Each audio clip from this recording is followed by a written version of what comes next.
Disassembly and rebuild of the models 45 and 45R. Place the nailer in a padded vise.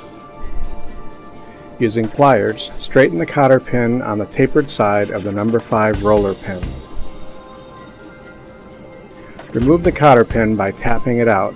Save the cotter pin for reinstallation.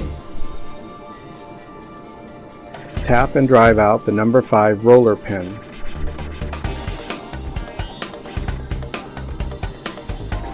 Remove the plunger head, plunger spring, and plunger spring pin by lifting straight out of the nailer body.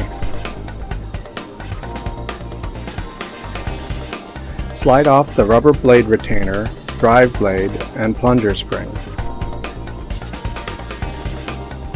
To install a new drive blade, look for the milled T-slot on the plunger head. Driving blade is stamped front. Insert the new driving blade with the stamped face upward. Locate the label on the rubber blade retainer.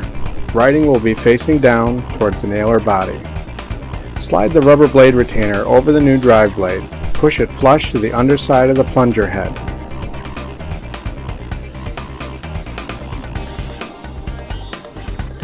Add the plunger spring and plunger spring pin to the plunger.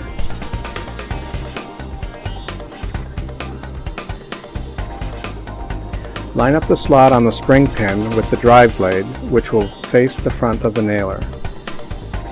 Slide all components into the top of the nailer body.